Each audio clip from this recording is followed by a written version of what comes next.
এই ভিডিওটি শেষ পর্যন্ত না দেখে আপনি চোখই ফেরাতে পারবেন না। এই মাত্র 10 বছরের একটা বালক কিভাবে পেপসির ক্যান ব্যবহার করে একটা স্বয়ংক্রিয় ট্রেন বানিয়ে ফেললো।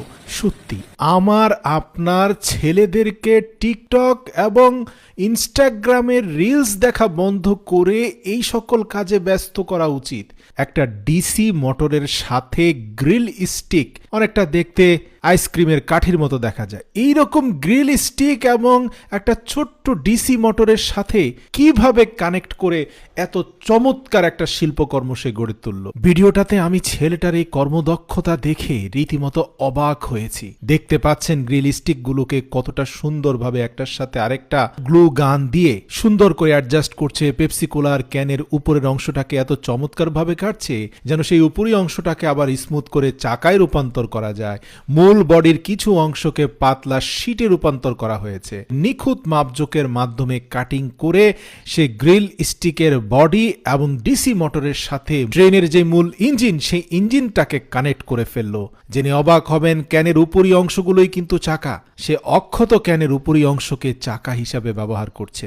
এই প্রজেক্টে খুব বেশি কিছু ব্যবহৃত হয়নি। পেপসির can, grill stick, DC motor এবং 9 ভোল্টের ব্যাটারি আর সুইচ অন অফ করার একটা ডিভাইস। তো ইতিমধ্যে সেই সুইচটাকে কানেক্ট করে দেওয়া হয়েছে 9 ভোল্টের ব্যাটারির সাথে এবং ডিসি মোটরের সাথে। এবার আসুন পেপসি কোলার যে প্যাকেজিংটা হয়, সেই প্যাকেজিং এর 6টি ক্যান ধারণ ক্ষমতা সম্পন্ন একটা প্যাকেজিং এর অংশকে কেটে এনে সেটাকে ঘরের মতো করে চমৎকার কায়দা করে কাটা হলো এবং আরেকটা পেপসি ক্যানের দুপাশটা কেটে মূল বডিটাকে দোচালা করে তৈরি করা হলো যেন অনেকটা স্টিম ইঞ্জিনের মতো দেখায়। সামনের বডিটাতে অ্যাডজাস্ট করা হলো একটা পেপসি ক্যান। ব্যাস তৈরি হয়ে গেল খুব চমৎকার স্টিম ইঞ্জিনের মূল বডিটা। একটা স্টিম ইঞ্জিন দেখতে যেমন, তার অগ্রভাবে ধোঁয়া ওঠার যে পাইপ থাকে, সেই পাইপগুলোকে সে কতটা সুন্দর করে ছোট ছোট টুকরো করা, পেপসি কোলার বোতলগুলোকে ফোল্ড করে সুপার গ্লু লাগিয়ে তার মাথার মধ্যে আবার ক্যানের ঢাকনাগুলোকে লাগিয়ে সে সুন্দর করে তৈরি করেছে। শুধু তাই নয়, সামনের দিকেও প্রপার শেপের জন্য আবারও ক্যানের কিছু অংশকে ঢাল হিসাবে ব্যবহার করেছে। যেহেতু স্টিম ইঞ্জিনগুলোর সামনের দুটি চাকা একটা চাকার সাথে আরেকটা চাকা আউটসাইড থেকে কানেক্টেড থাকে, তাই আরও দুটি গ্রিল স্টিককে সংযুক্ত করে একটার সাথে আরেকটাকে গ্লুর মাধ্যমে ছোট্ট প্লাস্টিকের পাইপের সাথে কায়দা করে সংযুক্ত করে দিল।